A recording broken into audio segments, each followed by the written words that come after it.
try to find all the answers, that's for sure. And I wouldn't be surprised if there's someone on here today that could actually probably even, you know, teach us a thing or two about dealing with stakeholders, which will be a very interesting topic to be covering. And then the last thing, guys, is we had to learn. And that's the big thing for me, is we're all here to learn, and it's great to see some familiar faces. Barry, thank you very much. Thanks for that message. Hope you guys are well, and it's great to have you on every single time, and you wear those Cricket Scotland colours with pride, although I see you got an extra jump on today, so it must be pretty cold that side.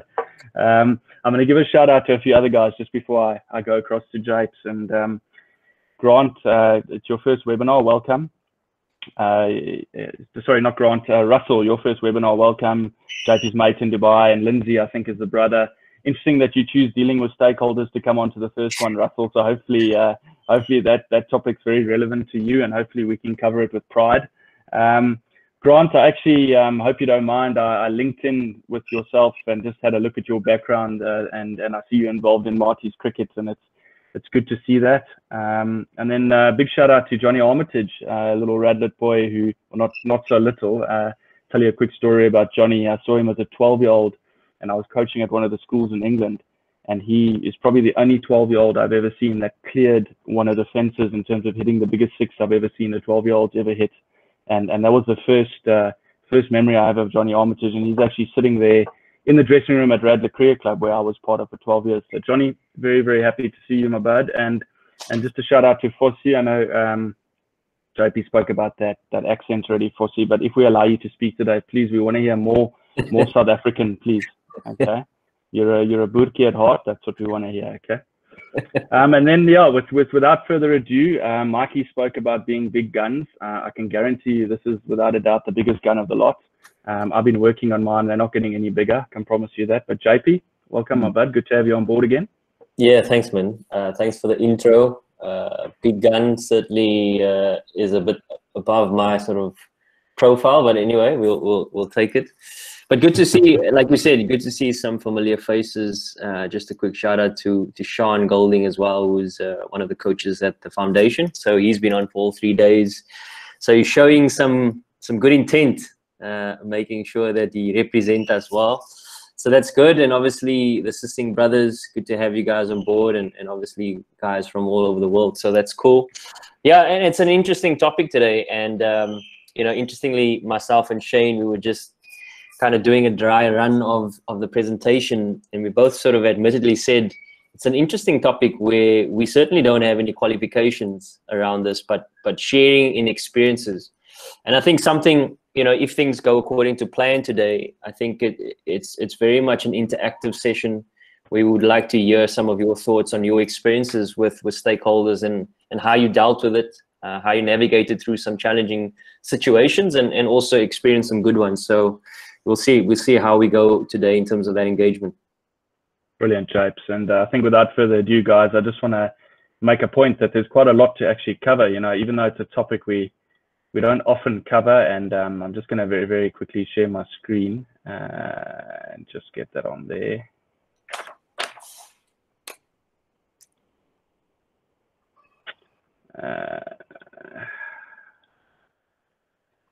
Yeah, just while that's loading up there, guys. It is a weird topic, and I suppose I didn't really know what sort of turnout we were expecting. And actually, it's probably a topic, and Mikey talks about day 3 moving day. For me, it's a topic that actually doesn't really get covered. I'm not sure many of you will, you know, you might agree with me, you might not agree with you, but I think even being a professional player and then going into the coaching world, there's very limited expertise out there in terms of actually coaching and teaching you how to deal with stakeholders. And personally, and I can only speak from my personal experience, as JP mentioned, that it's, you know, it's something that doesn't often get taught to you. So you have to pick up these skills from a younger age, or even an older age, you start learning them even better. But you're very much, again, a product of your environment. It depends where you were brought up, how you were brought up, and what your history and background was with that ultimately might determine you being able to deal with stakeholders a hell of a lot better. Now, don't worry, I am going to explain exactly what stakeholders might be in case some of you are wondering what are we talking about. But I just wanted to start with that introduction that whilst we might not have all the answers today, we're actually really looking forward to engaging with you guys. And and seeing what lessons you guys might have learned in terms of dealing with stakeholders, some of the mistakes you made, something that worked really well, some of those golden nuggets we can maybe even hold on to, and even JP and myself can utilize moving forward. So guys, without further ado, there is a hell of a lot I need to get through. So you're going to be hearing a lot of my voice, but please interact in the comments column to the side, and we might even get a few of you speaking at some point. Okay, so I thought, just to begin with, very important that we get a real aim of the presentation and what's the target of it. The first thing for me is it's actually understanding the topic of what we're going to be covering today. Second thing is an improved understanding of your stakeholder or your stakeholders, okay, and we will go through a few examples of that. Third thing is improved communication between yourself and the stakeholders. So we're going to teach you some of the skills about how you can go about communicating with those relevant stakeholders. We're going to provide you with tools to facilitate better conversations. And I think the word conversation and communication has come up, I don't know how many times over the last 3 days. And I think today we're going to get into the real nuts and bolts of communication. Introduce methods to challenge the stakeholder or stakeholders. Hopefully it's going to improve your planning. And obviously the last thing is build better relationships with those stakeholders, which is key in the game of cricket because there are so many of them. All right, so you're probably all sitting there going, right, some of you might know what a stakeholder is, some of you might not. The definition of a stakeholder is a person or group of people who own a share in a business, a person such as an employee, a customer, or a citizen who is involved with an organization, society, etc., and therefore has a responsibility towards it and its interest in its successes. Now, that might sound like not very plain English to some of you, so I'm going to simplify it for you, okay? And all we're really talking about here is someone who has a vested interest in your performance levels or assists in it, okay? A couple of stakeholder examples I could give you. Well, before I get into that, guys, I'm first going to, what are the benefits to engaging with stakeholders? So why is it important to engage with them correctly? Well, firstly, engage with people who have an interest in your performance as a coach. So they have a vested interest. So for you to perform, actually, they get a lot of satisfaction out of that. Or because they're involved in a company or business, they might be in other communication with other coaches or other organizations. It's about sharing information, which could assist or aid in decision-making. People might come from different backgrounds, cultures, mindsets, who can share information. Managing risk. Different understanding of successes. Share responsibility in decision-making. And always remember, guys, people like to be involved in success. So whatever success that might be, your stakeholders really want to be involved in that success and share those memories and opportunities with you. So just before I carry on with that slide, there's obviously a few points I made there. Japes, any comments from your side?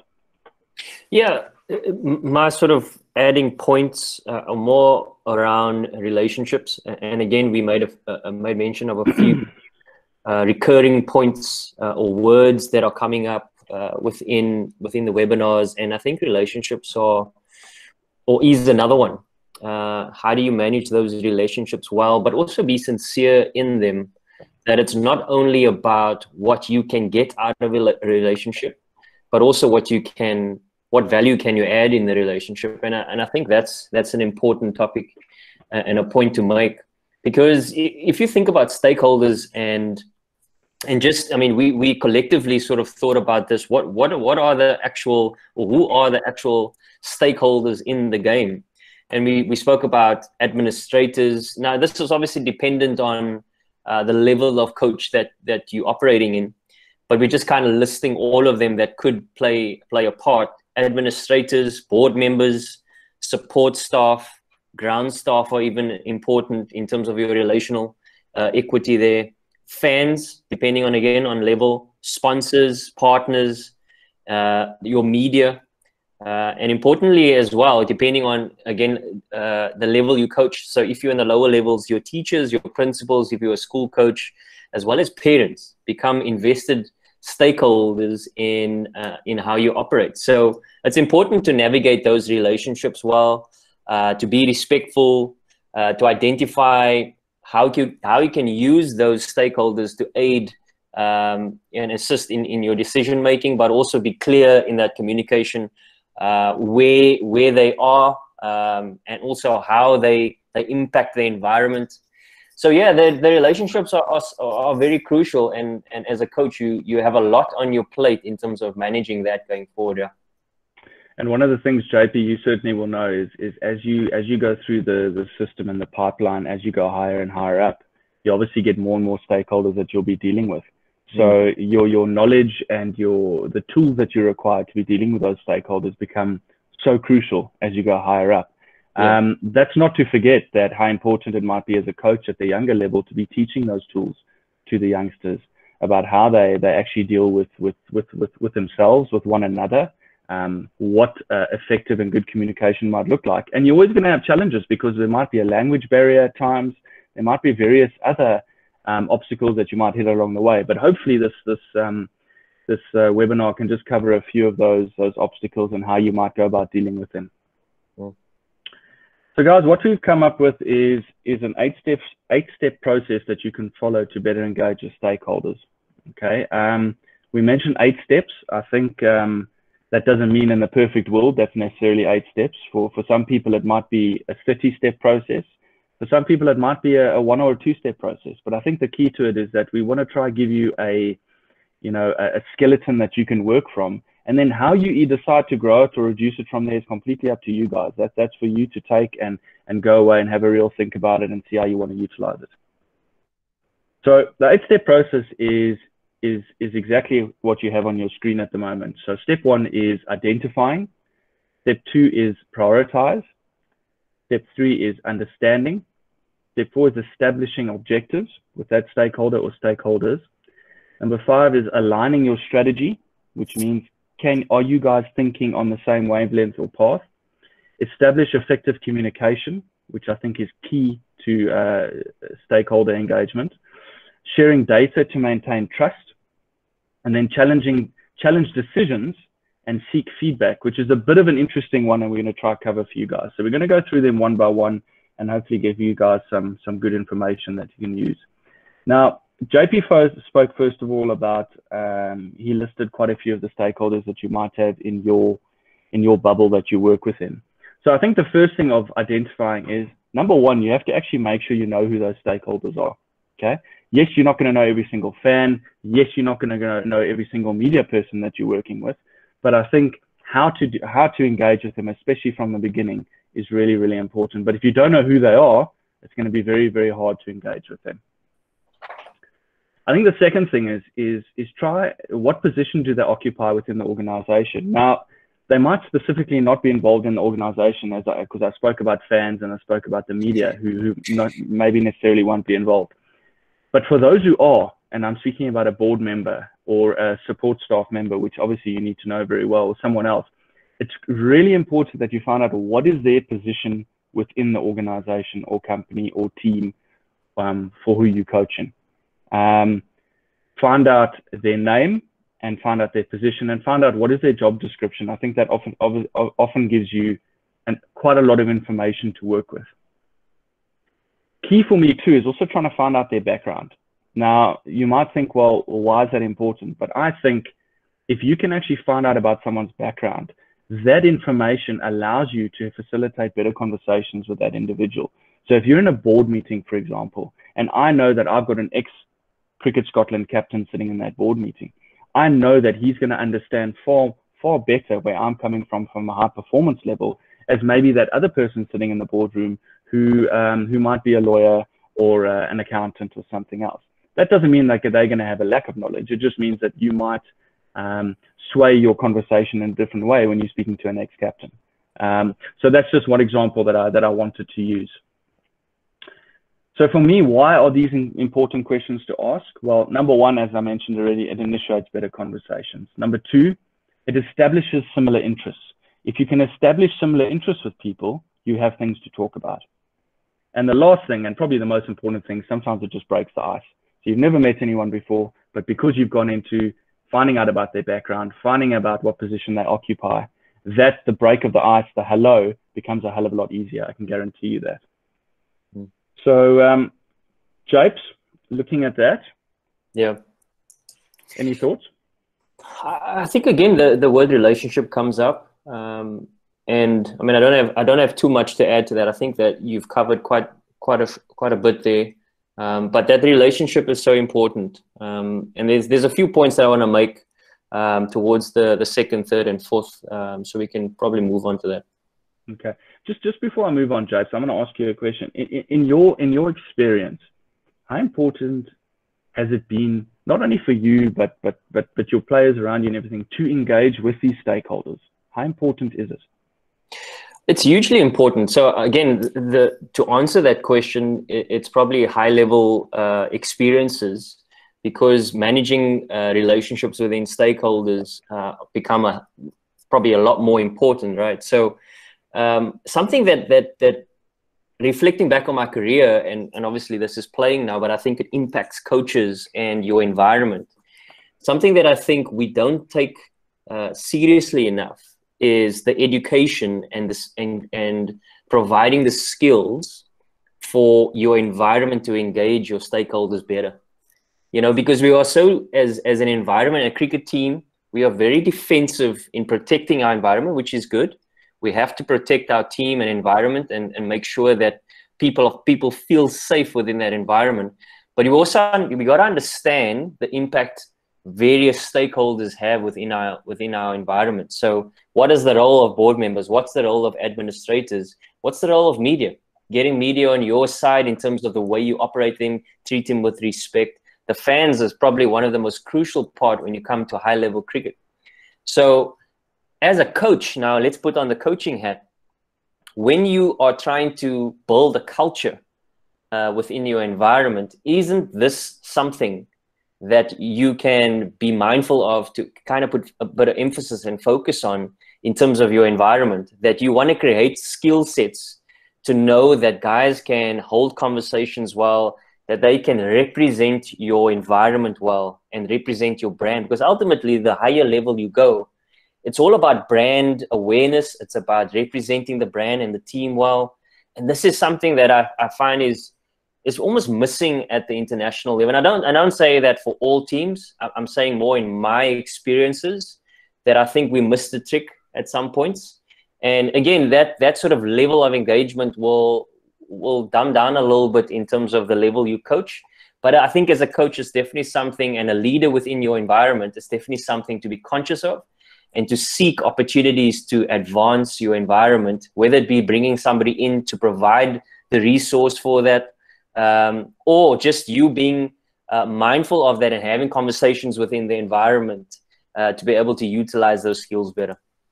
Yeah, and just to maybe elaborate on that, it's very interesting how much time that potentially could take in your day as a coach. Now, you've got very limited time. You've got players who require your attention. And, you know, Grant van Velden there speaks about, we call these things milkshake moments with our stakeholders in order to get to know them better. So obviously, Grant, for me, there straight away, you're going over and beyond your time of coaching to find out more about these stakeholders. So that's fantastic. You know, Fossey, your comment there, and I'm not going to read it out, but for those of you who want to read it, Fossey makes mention of quite often dealing with stakeholders can be very challenging at times too.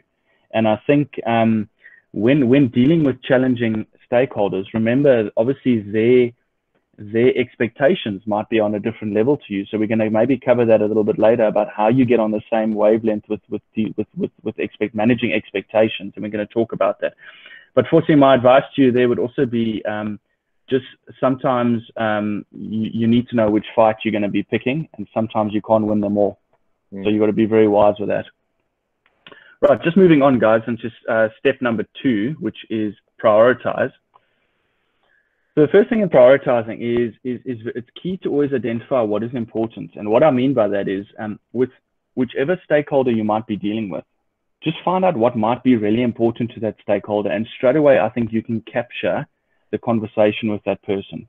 Okay. Again, there's that familiarity around it. I would always try avoid clutter. Try stick to the point. Try be very clear with how you're communicating with them. Unless you know the person very well and you might have a history, as we've got on a platform like this, where we're able to engage and chat with a few of you. You know, that's a history, and it becomes a lot easier to talk then because we've got very common things we can speak about. But try avoid clutter when you're making that first connection with someone. What are the things that can make the biggest difference and focus on them?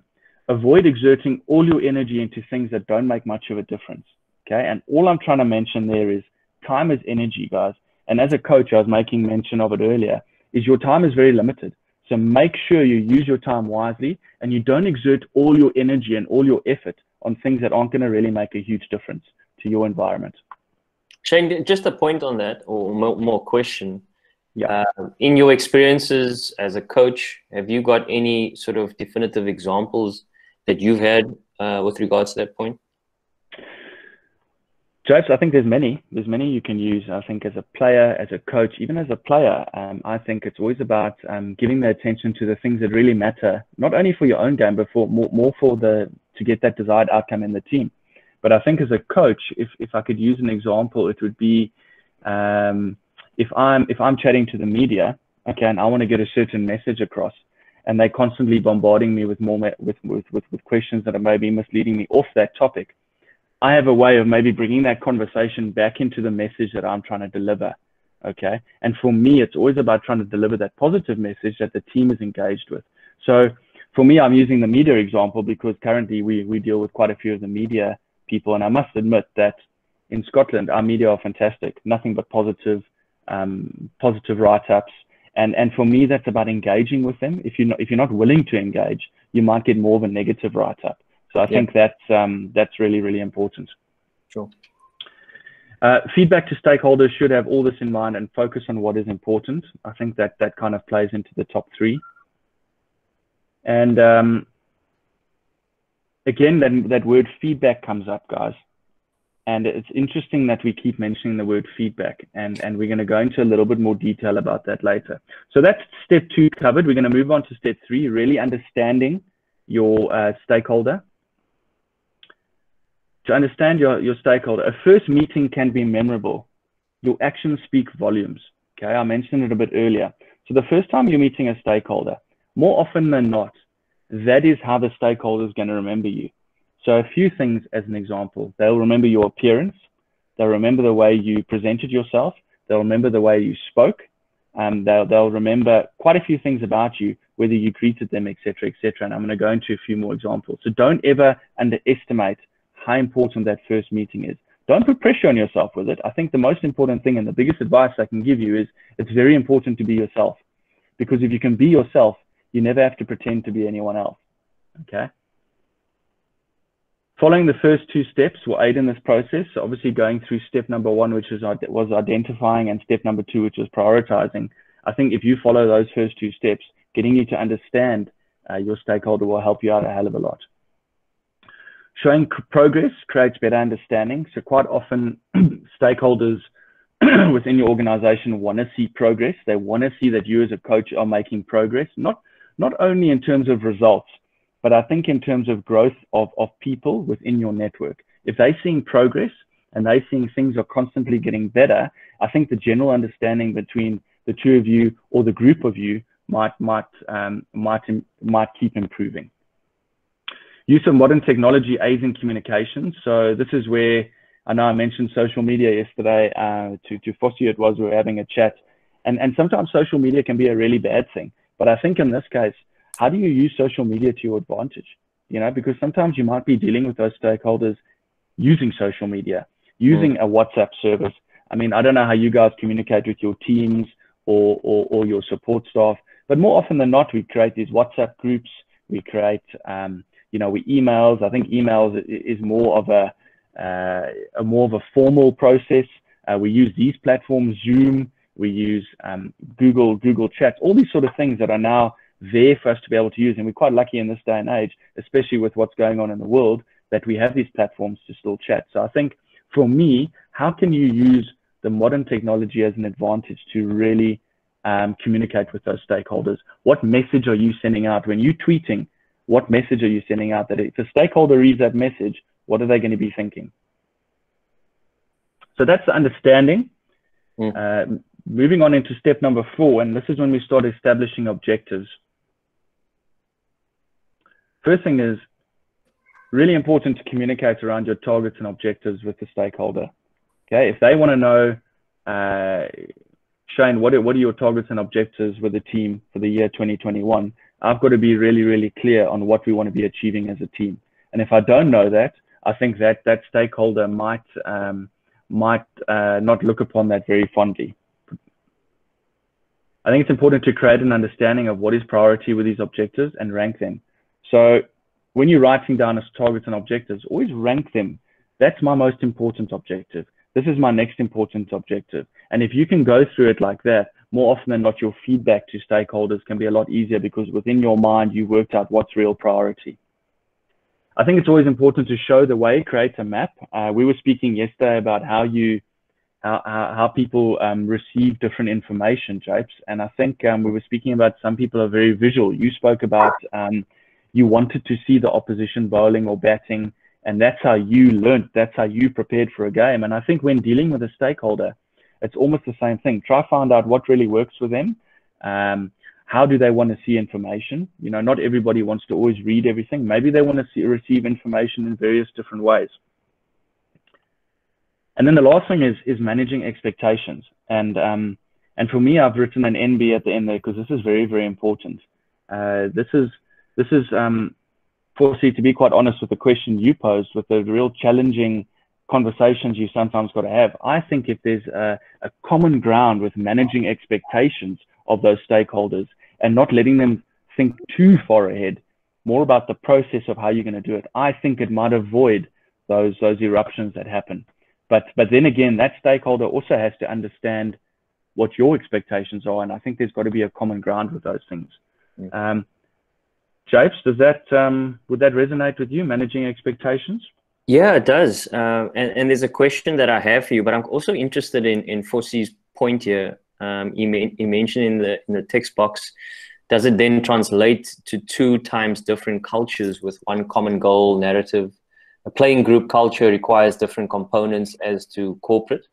So maybe we can just quickly, briefly bring Fossie in there and actually just elaborate a little bit about that, and maybe there's some gold nuggets in there for us.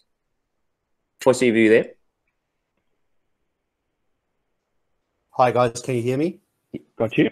So please. Hello Arnie. Hello JP. Thanks. Yeah, it's probably from a bit of personal experience where my question comes from. Having played with Shane, so Shane, probably you would have an understanding bit more better in our University of Johannesburg days. We had a certain culture there that was probably conflicting with management. We had a certain way of how we would conduct ourselves on the field and off the field, and a style or brand of cricket that we would be playing. And that didn't necessarily always sit well with management or your stakeholders, because management ultimately comprises of stakeholders. So you in effect, you are sitting here with 2 different cultures who are supposed to have a common goal or narrative, yet they clash. Which one takes preference or precedence over the other? Because players need something to really ignite them and empower them to perform within their culture, yet there's a different expectation from a corporate or administrative stakeholder culture because it represents 2 different brands, because a playing brand and a corporate brand takes on 2 completely different identities. That's just where my question comes from. Cheers, mate. Sure. So it's an interesting one, and my sort of reflections on your points from a player's perspective, right?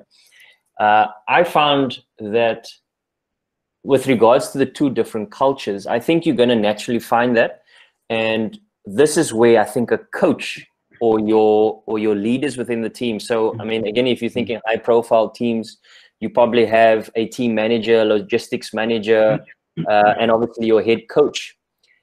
Them managing that process and almost protecting the players in that space, I think is important in them managing expectations from stakeholders. Let's use stakeholders as administrators and board members, for example. How do me as a coach, how do I manage the expectations and still communicate well with the stakeholders to give them clear communication, but also shield the players to a degree so that they can focus on making sure that they put in those performances and tick the boxes in terms of their preparation. Because one thing you don't want, and to a degree we've seen a little bit of that now in South African cricket with the uproar in the administrative side, is that it does spill over into the players. So you got to be mindful of protecting them from that also. Not saying that they're young kids and they can't hear it or whatever the case may be. You can have conversations, but also you reiterating what's important within this environment. What's in your bubble? What can you control? What's outside? As much as that is important, we got to find ways to manage that process well. But what's in that bubble is what's most important, and guard that with everything. And you as a leader are going to be tested in that space to manage that expectation, but also those relationships. Jeez, guys, I don't know if I've got much to really add, because JP's covered it amazingly, but I really want to add something, because Fosi, that environment you're speaking about was one that I was involved in. So I know exactly what you're talking about. And the comment I want to make on that environment in particular was, I think because we had such a winning culture, we won a lot of cricket games. I think quite often that blinkered a lot of the other stuff that was going on. And I wonder if we sit here now and we look back and we go, what questions could we maybe have asked of senior management above us? How could we have engaged better with senior management? How can they understand more about what our culture is about? And do our values align? That for me is the key, because quite often senior management within an organization set their values, and then a team goes and sets their values, and they could be on different planets in terms of their values and what they really find is important to them. So for me, the learning in that and what I've taken from that is, how do we link that up better? And what JP's talking about, having this bubble of what you can control, is massive, especially in professional sport, because often you can be doing things very well, but from the outside, it might be perceived completely differently. So last bit of advice as a coach, guys, you need a hell of a strong backbone. I can promise you that. Okay. So good conversations. And Fosi, thanks for your question. Thanks, Foss. Right, step number 5, guys, is aligning your strategy. And having an aligned approach holds more volume. Obviously, when there's a common ground and when people know what they want to achieve, and both parties or all the parties have a very common goal, I think once that is aligned, that strategy and trying to achieve that strategy becomes a lot easier. People enjoy success and want to be involved. I just spoke about a winning culture, and never underestimate how important your stakeholders want to be involved in success. Okay. Now, success or desired outcome is another word we've also been using, can be defined in many, many different ways. Okay, you can be playing a very exciting brand of cricket, a very good brand of cricket, but maybe on that particular day, the opposition outplayed you and you lost that game. That doesn't mean you went against all your values, everything else you bring into the mix, the way you trained. Maybe on that specific day, you were just beaten. So I think understand what success is in your environment. For me, if you're a young coach, a pipeline coach, okay, sometimes it's not necessarily about those results. It might mean that you are trying to further other people's careers. So you're trying to push that player along. And actually, I always said the job of a semi-professional coach in South Africa is you actually don't want players with you for too long. Because if you've got players with you for too long, I don't think you're doing your job, because you either want them to shoot through the top, or you've got a couple of guys coming back down. JP, you mentioned that example the other day where you want to go straight back up, or unfortunately that player maybe is getting on with it a bit and you've got a new young player that will replace them. So just understand what is success in your environment and have a clear identification of what that is, and align that with your stakeholders so they understand what it is you're trying to do and trying to achieve. Stakeholders like to feel they have made an impact in some way. People love to feel important, guys. And for me, the question is, how do you go about making them feel important? That is the big question. So, James, I'm gonna throw that at you. Okay, I know you're coming at it more from a playing point of view. Yeah. How do you go about making people feel important as a stakeholder? Well, you mentioned that my sort of experience is playing, but I think it's twofold. I think it comes from a coach's perspective, from a management perspective, as well as players. And for me, the important thing to acknowledge is sincerity within relationships. So how can I help whatever they're busy with? So if it's board members, if it's administrators, sorry, is it support staff, ground staff?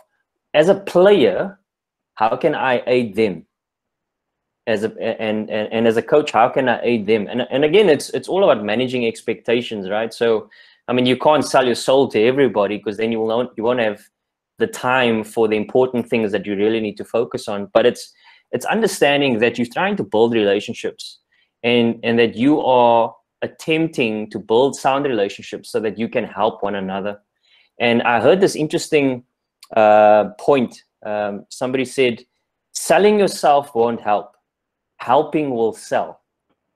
And I thought that was quite an interesting view on it, that if your objective is to help, so if I want to help ground staff, if I want to help support staff, if I want to help a fan, ultimately that authenticity, that sincerity is gonna come through for them to think to themselves, jeepers, man, this guy, I mean, he's this profile or that profile, or he's this coach or that coach, but yet he's sincere in his engagements with me. And interestingly, towards the end of my career, and I think this can be relevant to a coach as well, whenever I engaged with a fan, you know, often because there's so many of them, particularly in a place as an example like India, so there's millions of people there, and hundreds of thousands sometimes flock around you, and they all want a piece of you, they want your time. So it's not always possible. But when there are moments, when somebody asks you to sign something, or just having a 2-minute conversation, in that moment, can you be authentic and real and present to give them 100% of your time? Because I guarantee you, you talk about first impressions earlier on in the presentation, it's going to have a lasting impact. Because you are sincere, because you are authentic, it's going to have a lasting impact down the line. And who knows, from a sponsor's point of view, from a partner's point of view, when I look at my relationships that I've formed, all of a sudden now I'm having a conversation about the foundation, all of a sudden they're interested in it. How can they assist? So we never know what the knock-on effect is in terms of engaging people correctly and respectfully, and focusing on that relationship. Everything you've just spoken about requires a skill of engaging with people. Okay, now you obviously would have, the higher you go in the level that you play, I think you get taught it more and more and more. So when you get into international cricket, you get your media training, you get everything else. My concern, Japes, and I can speak from a personal point of view, is unless you are physically involved in academies or national programs, I don't think you necessarily get that training. Yes. Okay. So for me, if you're a player that's not getting that training, how important is it for the coach to deliver that training, or various others? I think it's I think the coach can, if he has the skill sets to do it. But for me, you know, it was a bad experience within public speaking or public engagement that got me to think differently about engaging people. It was so bad that I couldn't sleep for 2 weeks, because I just stuttered over my words, and people have expectations, that I realized that I need to equip myself with certain skills to be able to represent myself well. And I think as a coach, we forget about that for players, is that particularly at the higher level, we don't want players to not represent the environment and themselves well. So if certain skills are required, get people around them or in their environment, or you have conversations, if you by the means, to help them with those skill sets. Often as a coach, because we are so, because not only the coach, but because environments are always so focused on winning, that we always make it just about bat and ball. And I made mention of this point in the last 2 days about, as a coach, do you recognize the impact holistically that you have on players? And I think that is the holistic view, is like looking at a person or a player and saying, right, what skills does he also need above the cricketing skills that will aid him going forward as a professional? Because ultimately, even if you're operating at a basic junior level, you talk about it there, you saying, right, okay, sometimes you almost need to have a different focus of, you know what, I'm going to help you advance in a different sphere. So how can I help you with that? And that's an important point for me. Definitely, and we know the so-called millennials coming through now, they engage in different ways, don't they? Because they've been brought up in a different environment. So again, it's understand your environment you're working in. And the key for me that came out from you there, Japes, is be the example you want to see, you know, and never forget how important you, and I'm coming in from a coaching point of view now, how important the examples that you set and the way you engage with people. Quite often those players will watch that and they'll see how you do it and they will follow. So I think there's some really good learnings in the way you just explained it. Cool. Okay, moving on to step number 6, guys, establishing effective communication. So now, what is effective communication going to look like? Well, first of all, and I mean, it sounds so simple, but it really is greet people. And it's one of my non-negotiables at Cricket Scotland, and I'm happy Paul's not on this call, so I can say that. It's one of our non-negotiables is the first thing you do as a player when you arrive or a staff member is you greet someone. And for me, that sets a really good tone to start the day off, or whatever time of day it is you might be training. Be conscious that your emotions will show through. So body language for me is always very important. Body language can tell you a hell of a lot you want to know about a person. Now, JP can tell you about how body language is important walking out to bat. That can often quite tell you a hell of a lot you want to know about that player, or his body language in terms of how he stands in the field. But I think when you are dealing with stakeholders, the fans, the media, they will quite often read into body language. So just be very mindful and thoughtful of your body language. Now, you can't see yourself. So I think this is where JP spoke about making mistakes and him learning from that mistake that he made. He probably went away, watched that, and had a clear game plan of what he's going to do to get better. And I think JP, you're in a pretty good place now, but I think you speak excellently. And like I mentioned the other day, your commentary is world class. So I think, you know, you've gone away and worked on it, and let that be a lesson to everybody watching you. Another tip is vary your voice, your tone, and your pitch. Okay. Now, the best possible way I can explain this is when you are watching interviews taking place on the television, or you're watching coaches speak. The guys I personally really enjoy listening to, and I'll mention him again, even though I'm a Man United fan, is someone like Jurgen Klopp, because I think his interviews are really real. He mixes his voice, his tone, his pitch, and he's very honest with his expression always. And I find when I see Jurgen Klopp being interviewed, more often than not, I think that is the guy you're probably going to see in the dressing room. He's probably like that at home. I think he's very real and authentic, but it's the way that he speaks. It's the way that his body language is. And that's just one example to use. So I think just be very mindful of it. Study gestures of others and listen to tone. Okay, and the reason I've highlighted the word listen is I think more often than not, we like to hear, but how well do we listen, guys? How well do we really take on the information that person's giving us? Because I think more often than not, if we're listening really well, we can give an educated answer. And I think for me, the key is just that word listen there. Awareness of your own gestures and the impact they might have. Okay, so that could probably go into a wide scope of things. Beware how you phrase your words. Beware what you put on social media. I think all of these things quite often can sometimes come back to bite you. But the key in all of that, then, I just spoke about being authentic. You have to still be yourself, but I think just find the best version of yourself. Share your ideas with enthusiasm, and people will buy in easier. And what I mentioned by that is when you are enthusiastic, okay, it's not that you have to be a salesman when you're a coach, but you have to make other people believe that your vision, your way of training, your way of doing things is the way to go about doing things to get the desired outcome. Okay, more often than not, it's the enthusiasm that you show. It's going the extra mile. It's working that extra hour, being the first one to arrive at the ground, setting up, being the last one to leave. For me, that's showing real enthusiasm to your job, and I think stakeholders pick up on that quite a lot. This is probably a controversial one in many ways. The old saying, look them in the eye. Now, I was brought up in an environment where if I didn't look at someone in the eye when they were speaking to me, they saw that as being very disrespectful. Now, if you are working in an environment that maybe in that culture, and I'm going to tell a story about it, if they are not looking you in the eye because maybe in their culture it's different, you might take offense to that. Now, I was sitting in a dressing room once and I was giving a team talk, and I'll never forget that there was a couple of guys that weren't looking at me. And I took massive offense to that straight away. And I thought, well, these guys are not engaged. They're not listening to what I'm saying.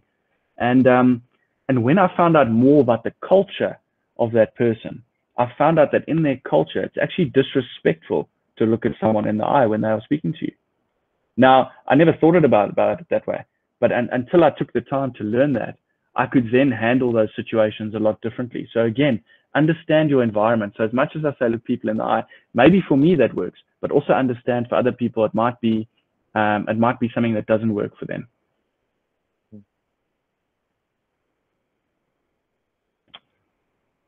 Okay. Joseph, I'll go to the next slide and then I'll ask you that question that I had in mind.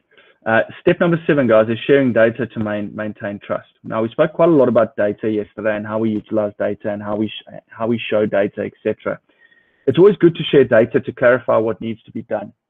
Now, a lot of these points I'm going through, I'll use some examples at the end to explain why. So sharing data to clarify what needs to be done. So some people, again, are visual. They want to see what needs to be done. They want to see a schedule. The media want to maybe understand what your vision is, what your philosophy is. Your board members want to understand where you want the team to be in the next 3 years, as an example. Okay, so that's sharing data, and data can quite often help you with that. Data is also really good to show progress. So the best way of explaining that is your strength and conditioning coach. Okay, so he comes in, he does a fitness test, and then he shows 3 months later of what training he's done with the guys to maybe bring them into another phase.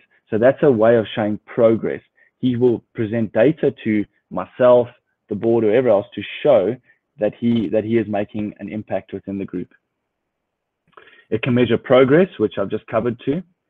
Be smart with the data that is shared, okay, because not everybody is data specific. I'll use an example of data just while I'm talking about data. And I walked into what was a very, very intimidating first meeting for me as a coach, walking into a room full of board members that I've never met in my life. Now, I had to give a lot of these board members feedback on how my first year has gone in the job. So the way I dealt with that was I provided enough data on the screen where we could all find a common ground, so that it took a hell of a lot of pressure off myself. So the biggest example I can use there is share data that is very relevant to those people and can show them progress. So for me in that board meeting, it took a lot of pressure off myself because I was showing data that the people sitting around the table could A, understand, but B, they could actually see that we were making progress. And for me, that's when I got the buy-in. So that's where data for me personally really helped out a hell of a lot. So just a question on that, Shane. Yeah. Using data, yes, great strategy. But in that conversation in the boardroom, how did you find it managing expectation in terms of process and progress versus outcomes? Yeah, I think so. Firstly, a lot of the people sitting around that table want to know, well, you know, how many games are we winning? Where are we going to be in 2-3 years' time? What does that look like? And I think what I was able to do was I was able to show them through data, through depth analysis that I spoke about yesterday, about how many people we have in our system, within our squad, how they are training, how they're moving through the system, what we've done from an A-side point of view, what performances we put in so that next group of players coming through are almost ready to get into the national side, what the national players are doing, and what does the next 2-3 years look like mapped out. And I kind of drew that map for them and showed them with data and stats and videos and whatever else. And I think that just captured the boardroom that little bit better. I'm not saying I made an impact with every single person. I'm not saying I walked out there, but I think it made my job presenting and my job dealing with those stakeholders a hell of a lot easier when I was able to share relevant data. I hope that makes sense. Yeah. Right, step number 8, guys. Challenge decisions and seek feedback. Well, the first thing is when you hear the word challenge, many of you will go, I'm not keen on that. Okay. So for me, I want to shift it around and saying challenging can be a really good thing if utilized in the right way. So how do you challenge? Well, I think for me, it's about asking good questions. If you can ask good questions, okay, and not make statements, I think that is where challenging becomes far easier. So there's a big difference between asking good questions and making statements. And quite often that's where, again, if I think back to some of the times I might have got it wrong, was when I was maybe making a statement instead of listening and asking a good question. Always get feedback on what you've done well and what we can do better. Now, I think JP and I have hammered home feedback for the last 2-3 days, and just understand the value in feedback. So, Japes, I'm gonna ask, just throw something over to you. As a player, we spoke about it a little bit yesterday. Feedback from a coach or to a stakeholder and everything else. What is your easiest way of feedback, and how do you perceive feedback to be? So I think everybody would like feedback. Everybody needs constructive feedback. So for me, it's about managing that process well as well. So I'm very mindful of the fact that, yes, I'm somebody that enjoys feedback. Sometimes it's hard to receive because you don't always want to hear challenging situations or remarks, but you have to put the ego aside. But then there's also something within you that needs to listen to your intuition and your gut feel on certain things, because some people might have different views than you, right? And that feedback is reflective on their personal views on certain things as opposed to your own. So it's important to manage that. So to answer your question simply is separate ego, review it, look at it and say, right, okay, what can I use out of this? What is productive for me in this space right now? But also the people that has given you feedback, you've got to be, I think, aware of the people that you want feedback from as well. So people on this webinar, they're receiving information from us. So it will be good for us to receive feedback in what worked, what didn't work. But if somebody that wasn't on the webinar and has something to say about us, what about we doing this webinar, that and that, that's not constructive for us. So it's important to understand where that comes from. So we got to sift through that and be mindful of where it comes from, and be sure to listen to what's inside of you as well. That's an important point. Yeah, and I think you mentioned a very good point about receiving that information. For me as a coach, I often say to the players, guys, especially the younger players, I want you to be like a sponge, okay? I want you to take in as much information as you can take. Now, you're going to have lots of players and coaches and people giving you various information. Take all that information in. But then what I want you to do is I want you to squeeze that sponge, okay? And I want you to squeeze out all the shit, okay? And I want you to squeeze out all the bad stuff that you don't like and really hold on to those things that work for you. And that's where I talk about having a really strong backbone as a coach, really understanding what works for you, sticking to your values, sticking to your morals, and then just being willing to learn a couple of new things and really listening to those stakeholders. That for me is important. John, I see you've written a relatively long question on the side there, and this is Jean Saliers. I'm more than happy for Jean to quickly come on and just ask his question, and JP and I can answer it for you, Jean. Is Jean there? So if Jean's not there, are you there, Jean? Hi.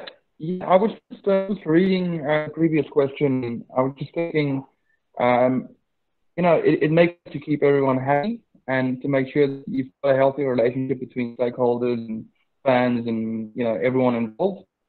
But especially, I imagine when your team starts losing or things are going wrong, maybe players are out of form. Then people start to become uneasy and conflict arises. And I'm just asking then, as a coach, does it not depend on where your priorities lie and how important your players are to you? I think, personally, I would, in my mind, I would go, it's important to keep the stakeholders happy, but my first priority is my players and my team, and they come first. And as long as I can take care of them and I know they are happy, then I'm not saying it doesn't matter what the stakeholders feel or their opinions. I think it's very important. But my question, I suppose, is what is more important? Does your team come first and success for consistent success for the team? Because I think everyone is happy when the team is winning. Or do you have to play more to the stakeholders and their views? Since I suppose you are the ones who back the team financially and the other investments. Sean, I've got you, and James, I'll just. Do you want to take it, or can I take it? Yeah, I just had an interesting thought, and again, it's around my own experiences where, as a coach in that scenario, your integrity really gets tested, and I've seen examples of this where if the team is not going well and not playing well, what conversations and what language are you using to your stakeholders? Are you trying to almost badmouth your team and saying, well, they're not doing this or they're not doing that, so that you are being protected in that moment where you're looking after your own job, as opposed to taking responsibility for what's happening within the team? So that's why I say integrity is such a big thing for me. And you're 100% there, John. I think the important thing here is your loyalty is always going to be to your players, because ultimately your players are your stakeholders in terms of what happens in the team environment and what performances they put out. Not the board members or administrators. It's the players. So your first priority is definitely there. So the challenge in those moments is, how do you manage that and having upfront and frank conversations with them, but then also taking the responsibility for the performances that happen on the field. You can't be shielding that to stakeholders and saying, well, this player that player this. You've got to take hold of that responsibility and make sure that you protect them well enough so that they feel safe, and that they can trust the environment, that they can go out there and continuously put in those performances and strive to put in those performances for the environment. That's an interesting one, and I think I personally could answer it in many different ways, John. It's a great question, and I think again it's what's important to you, and I think it's about finding a balance. So the first thing I want to mention is, as a coach, I've got to sleep well at night. I've got to put my head on my pillow, and I've got to know that I stuck to my values and my way of doing things. And ultimately, for me to do that, I need the buy-in from the players, and I need the buy-in from the senior core. And I think if you look at what does a healthy environment look like, as opposed to what does an unhealthy environment look like, and really look at what goes into that for me is a good indication of understanding whether or not our team's going to be successful or not. So more often than not, I can notice it straight away on a football side. You can see whether they're playing for the manager or not. Okay, and more often than not, when a coach or a manager loses the players, that's ultimately when the stakeholders will start seeing that this isn't quite working and we might need to shift on. So it's a very tough question to answer, but I think it's about finding a balance of what's important to you and sticking to your guns. Yeah. Shane, are there other points under this point of challenging decisions and seeking feedback? No, that's the last one. So I just wanted to quickly bring in Paul Edgler's, I think I'm pronouncing it correct, just his point here quickly around also importance of relationships, but particularly on a junior front, because I'm not sure exactly how many junior coaches we have here. So it'd be interesting to know or hear from Paul in terms of his experiences dealing with parents, because I can only imagine how challenging that could be. Paul, do you have any points you want to share with us? Yeah, really. It's just obviously how you're getting your messages across to the players as such. I used to work for Lincolnshire Cricket Board in the UK, and we would pretty much have an age group which we'd work for the year. They would step up and then end up working with another coach, probably a little bit backwards in that way, but just how we dealt with it at the time. And how we would try and get our messages across, because with our winter training, you're not always with that group. Sometimes you'll spend a bit of time with them, but you wouldn't always see them, or at least you and your partner coach, who you'd be with during the season, wouldn't get to spend a bit of time with them.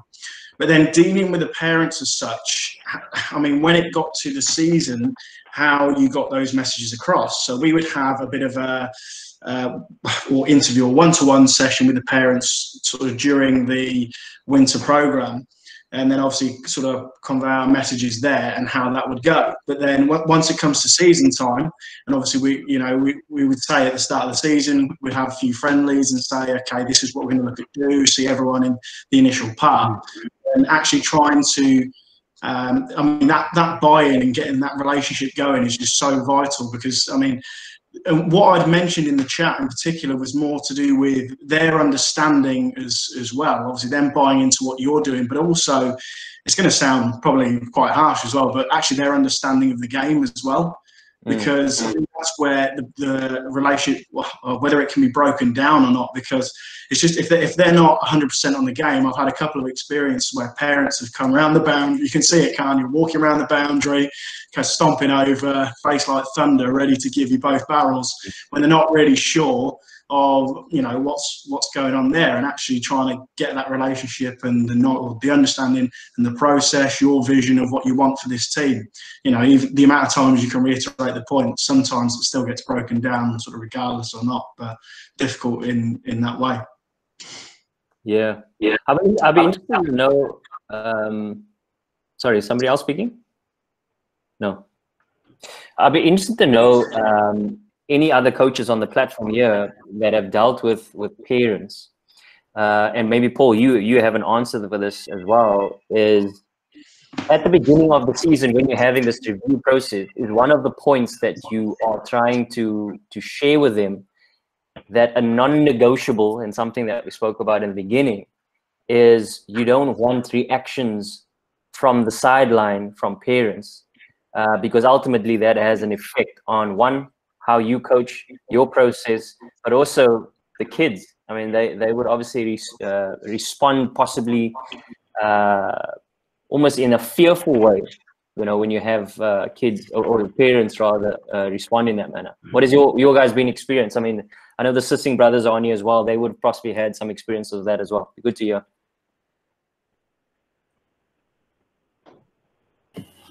Okay. Yeah, if I can just put my 5 cents in the plate with regards to this. And I mean, I've been involved in youth coaching through Western Province for a number of years, and obviously back in Dubai over here, we deal with a lot of youth players. And I mean, I just found that the easiest way to kind of engage parents is almost through the kids, and getting buy-in from the kids first. Often with the provincial setup, especially, we would sit down as a team, and we would come up with a team document, if you want to call it that everybody has input into, and everybody buys into, and that message gets relayed from the kids through to the parents. It gets a bit of buy-in from the parents, and it kind of opens up a channel for you where you can have the honest conversations with the parents, because it's based on what the kids want and how they see things and how they see themselves moving forward within that team environment. And I think, Russell, what you've done really well there is you've established common ground and not a set of rules, but a set of expectations. And that for me is very valuable. And listen, guys, I'll take my hat off to any of you who are dealing with parents. More often than not, that's probably the hardest stakeholder to deal with. So Paul, what you mentioned and what you have to deal with on a daily basis, I'm sure you could teach us a hell of a lot of things on this. It's very, very tough. But when you get that buy-in and there's a clearer understanding, I think it makes it so much easier for that child, doesn't it? Definitely from my side, and just to add on to what Russell said, I think as a coach, you always put yourself out there to be criticized. And the best way I felt you could deal with this was to make sure that your players were all treated fairly. So if you had the correct players in the correct positions in a team environment, there was no ground for a parent to dispute that. I think most of the parent issues come around I think most when they can clearly see that things are not right in a team, or one player is being preferenced over another because maybe the coach and the other parent have a closer relationship. So if you remain neutral throughout, and each kid is positioned according to his skill set, then no parent can argue with you, and no parent can judge you for that. And that's how I dealt with it. Okay. Fantastic. That's brilliant. I'm having a little chuckle because I just read Forsy's comment, and actually it's one of the points I wanted to mention. It's amazing how when you're a cricket coach, guys, that everybody feels it's their right to come and tell you what you need to be doing. But in my life, I would never imagine walking into a dentist while he's performing a root canal and tell him how to do that root canal. I mean, it's just, there's something about being a cricket coach that people want to be engaged all the time. And obviously the parents always feel that they know it all, don't they? And establishing that common ground and having those conversations is vital. So I'm having a little chuckle at that. I asked a really good question too, and I just want to touch on it very quickly before I get into the 8 steps again. A coach I worked with had a problem with parents not understanding the role they have to play from their side, and also expecting the coach to perform miracles in 1 hour. Now, we are coaches, we're not miracle workers. You're certainly not going to turn someone into Sir Garfield Sobers in 1 hour. So I think, again, creating realistic expectations to those parents is really, really important. Now, quite often they feel because they're paying you, they want to see results. But I think making it very clear to them that results take time, and maybe using a few examples too, might often soften the mood too with them. I think that's always a good way of managing them too, Japes. I don't know if you've got any more advice for Aya on that. I think you're spot on, brother. Happy. Brilliant. Okay, guys. Well, look, we're going to take a few more questions, but I think just before we do that, we are coming to the end of the presentation, and then we're gonna wrap up and take a few questions. So just very quickly, the 8-step process, and again, there might be extra steps you might feel you need to add into that. You might want to take a few away that you think this is just too much. There's too much clutter for me. So it's completely up to you, guys. Number 1, identify who they are. Number 2, prioritize. Number 3, have a real understanding of your stakeholders. Number 4, establish the objectives. Number 5, align your strategies. Number 6, establish effective communication. Understand how your body language, your tone, and all of that stuff can have a huge impact with stakeholders. Number 7, share data to maintain trust. And number 8, challenge decisions in the correct way and seek feedback. What I've done is just to maybe try to summarize things, and I hope this makes things a little bit easier for everyone. Number 1, never forget that first impressions last. So for me, step number 1 is make sure first impressions last. Step number 2 is use data to aid decision making. That data can be whatever data you want it to be. Number 3, ask good questions. Okay. And then the final thing, and something we've kept drumming home the whole time, is get good feedback, or bad feedback, and how you utilize it. So just get feedback from those stakeholders so that you can continue to learn and grow in your process of being a coach. Final little quote, as you know, I all love my quotes. Okay. Your job title is to coach. Get this part right, but utilize the support around you to make better decisions. It's easy to talk a good game and use smoke screens.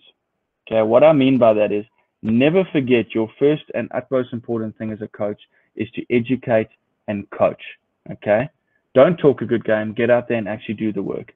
Okay, utilize people around you to create a good support network to ultimately facilitate you becoming a better coach. And I think that's why I put that quote on there, and hopefully you guys can make whatever you want out of that quote. Okay, we're going to shift over to a couple of questions. So Japes, I don't know if anybody's asked a good question that you want to maybe answer quickly.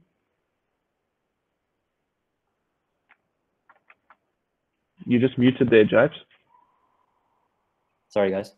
Yeah, I just wanted to mention that we've engaged pretty well throughout the session around the questions being posed. So thank you for all your questions. I'm just sifting through some of them. Russell Renick, I think I'm pronouncing that right. Just a few points made. As a junior coach, high school and primary, I found that creating a good relationship up front and being clear about expectations has been vital. also don't think there's a tougher stakeholder than an 8 or 9-year-old parent. And again, we take our hats off to as Shane mentioned, to you guys who really engage in those relationships. And then there was another one here from Barry. Parents can be a great source of feedback, especially on how a junior has felt after a session or game. Bought into the culture. It can be another tool in your bag to have the parent reinforcing and supporting that junior at home. I mean, that's such a great point, isn't it? And again, it comes down to what we've spoken so much about, the relationship. If you have a good relationship with parents and almost getting them buying into a philosophy, a culture, a style of play, and you allowing them to reinforce that's a great place to be in. But again, we understand the difficulty in junior cricket, has been mentioned, where you don't necessarily have 3 years with the same kid. It's kind of a filtering system. So you have to be on your feet in terms of managing that process. So yeah, good point there. Where do we draw the line with giving up a part of our authenticity, beliefs, religion, culture without running the risk of upsetting stakeholders and putting your position in danger by taking up a persona expectant? I'm guessing that's from stakeholders. Fosi, do you maybe want to come on and just sort of elaborate a little bit about that again? Yeah, thank you very much. It almost feels like I'm asking too many questions, but it is probably from a very recent personal experience that this question comes from. As I said yesterday, I spent the last 8 months in Australia, where I was a sports coordinator at an organization, and there was a certain expectancy of me and an expectancy to yield certain results. Those results were met, and it was exceeded as well. But we don't necessarily do these things to be recognized, but because the directives or the objectives were achieved, but it was not achieved according to the directive given by the stakeholder. It was questioned and it was not approved of, yet the results were there. Right. Participation growth, performance growth, achievement growth, all of that. And somebody else mentioned earlier that, you know what, if a team wins, the stakeholders win. And this is something that I couldn't completely understand. And then Shane mentioned something, you know, ask a well-constructed question instead of making a statement. But my conversation led to me making statements because my statements were fact-based. And as a result of that, my relationship deteriorated with the stakeholder because I did not back down on my beliefs. Luckily, it was a Christian organization, and I'm a proud Christian, so that didn't come in jeopardy. But my culture, my South African culture, came to the forefront, where I stood up for myself. I fought for myself because I'm in a foreign country, and I achieved the objectives that was outlined to me at the beginning of my appointment. But yet it was achieved in a different manner as to how the stakeholder would have gone about it. Our relation deteriorated, and I had to walk away from that toxic environment. So that's where and I was not willing to take on a persona just to glorify or keep my stakeholder happy. And you know what? I'm a professional cricket coach, and I stand firm by this. I will not do it even if I have to land a high-profile gig, because in the end of the day, your integrity is at stake here. Just your thoughts on that. Thanks. I think I'm happy to take that one, James. I think, sure. First of all, I think you know, I understand that coaching is tough, guys. Coaching is tough, and quite often it doesn't always go to plan. And there's a reason why coaches don't often hold on to jobs, or managers move on, etc., etc. For me, we talk about asking good questions. Do you sleep well at night? When you put your head on your pillow at night, do you feel you made the right decision? I have not had one sleepless night since that incident. Well, there we go. Sometimes, remember I mentioned earlier that sometimes there are just battles that you can't win. And quite often, yes, you can be performing, but maybe that isn't bringing a full satisfaction of your job. Now, in that particular example, you guys couldn't find common ground. So something had to give, okay? It was either them or it was going to be you. And in that case, it wasn't going to be them, Fossey. It was you. But you can still put your head on your pillow at night and sleep well. And I think the fact that you stood up and you stuck to your values and your beliefs, I think there's a lot to be said about that. And I think any good coach around the world will tell you the same thing. Yeah, just almost to reiterate, or just say, well done. Yeah, I think that sort of simplifies that answer as best as possible. Thank you very much. Cheers, mate. Sure. Mikey, I think we've covered most of it. So if you want to sort of come in and close. I want to just sort of put my few 2 cents in here. I think managing stakeholders it's not easy, and it's not something that comes naturally to everybody.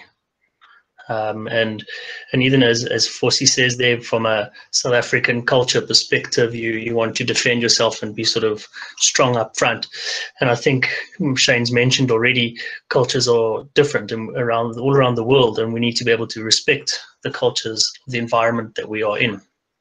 And that's where it might be challenging at times, like what Fossey's just sort of explained. But even as an individual, your own personal character makes a big difference as to how you actually approach your personal managing of the stakeholders. I mean, for myself, for example, I'm pretty withdrawn at the beginning until I have developed enough of a relationship with an individual in order to actually feel comfortable going forward with that process. And everybody's different. Some people might be more extroverts and might go out at the beginning, and we're all different in that, and we need to sort of reflect on your own sort of personality. I think that's one sort of point that sort of really has helped me within my sort of career as well, is reflecting and acknowledging your own sort of skills in that set of what you're bringing to relationships, and how you approach your relationships, acknowledging what situations where you maybe feel uncomfortable, like Shane spoke about, the challenging decisions and challenging discussions. Those are awkward moments. But I think what JP and Shane have done very well here is just sort of presenting almost a process to approach it, and a process which I think is actually a very mature one, which is possibly beyond your years, Shane. And I mean that in a good way, okay, because I've seen how both Shane and JP operate with stakeholders in this, and I think a lot of you can sort of acknowledge that and just kind of look back and think how in the past maybe you've done things incorrectly and how you would have done things slightly differently. But going forward, if you have this model and this sort of mature way of thinking about it, you might react differently in the past. And I remember a conversation that I had with a well-known coach, cricket player Paul Adams, sort of talking about what was he going to do after his cricket playing career. And he says he doesn't know, he doesn't have a degree, which is kind of what JP was saying about earlier. Yes, we're not qualified to be talking about managing stakeholders. We haven't got a degree in that sense. And I remember saying to Paul, but actually you do. You've got a degree in cricket. You've been playing cricket for more than 10 years. I mean, that's longer than what doctors have been studying for.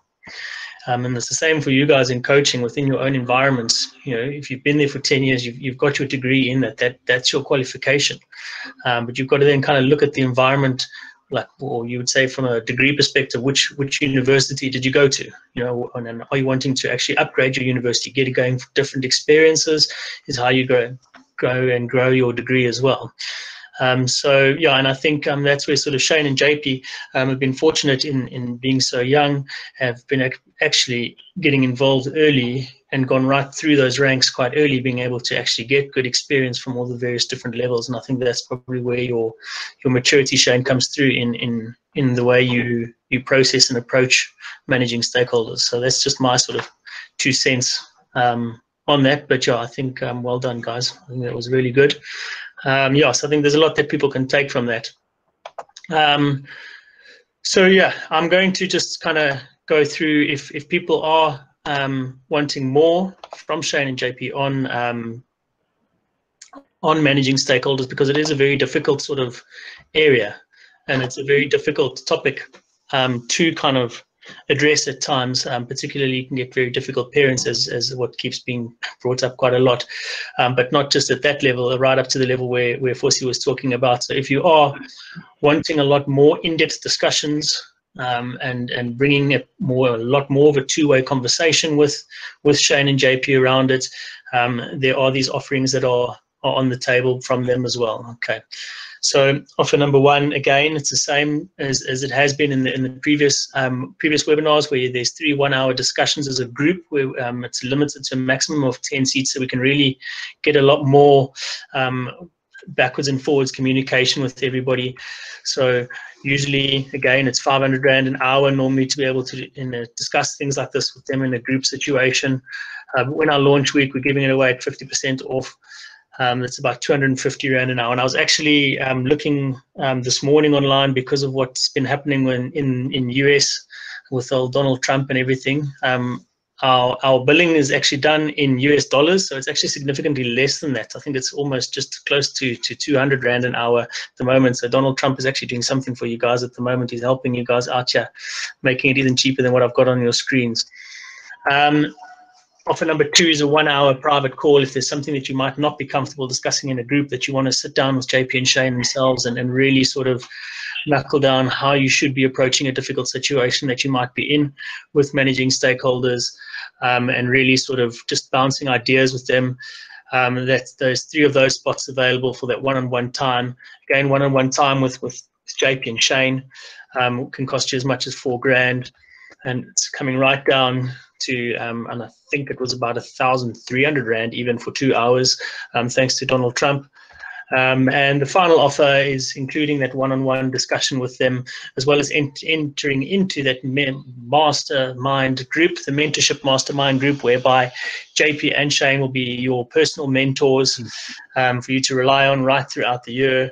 And having two mentors of this caliber at international level with so much experience that they've got, you could easily be paying 40 grand for a year on that. Again, Donald Trump is helping you bring that price even lower, so it's sitting at around 13,000, I think it was. And this offer for the mentorship group is also sort of available in multiple payments. It's not just the 15 grand up front. It's actually sort of paid over about a 3-month period. Okay, so there is a payoff option for that mentorship group as well. So it's really something to look at, having these 2 guys with you all the way through the year. So there you can see the offers side by side. There's the group call, the private chat, and then there's the private chat plus your mentorship mastermind group. Okay, so there's your prices, and as I say, it's even cheaper than that at the moment, thanks to old Donald. Okay. All right, so, but that's it from me, that there is help out there. There's additional help out there from these guys, and I really do think that Shane and JP do manage it well, having witnessed it firsthand in the past from the 2 of them. These 2 guys do really network well, and it really does. I can't speak highly enough of the 2 of them, the way in which they go about doing this. I don't think anybody could ever say anything bad about either of these 2 people next to me. Yeah. So yeah, that's it from me. Shane and Japes, I don't know if you guys want to step in and just kind of say your goodbyes, but I just wanted to say thanks very much to everybody once again for coming, and hope to see you guys again tomorrow. Thanks, guys. Thanks, Mikey, again. Look, just very briefly from me. Firstly, thanks for all the feedback down here in the chat column. Some really good feedback, guys, and really appreciate it. Thank you. It's been 3 really good days, a tough topic, but I think the whole idea of creating a network is that if we don't have the answers, we will certainly go out and find the answers for you guys. And I think that's the important thing that I really want to stress out of everything that Mikey's just gone through.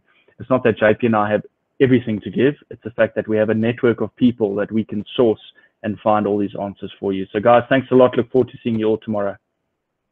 Yeah, just lastly, great to engage with anyone. And what I really enjoyed about today was the engagement of a lot of you, and hearing your insights and experiences. I've certainly learned a lot. So thank you very much. And again, look forward to seeing everyone tomorrow. Cheers, guys. Cheers, guys.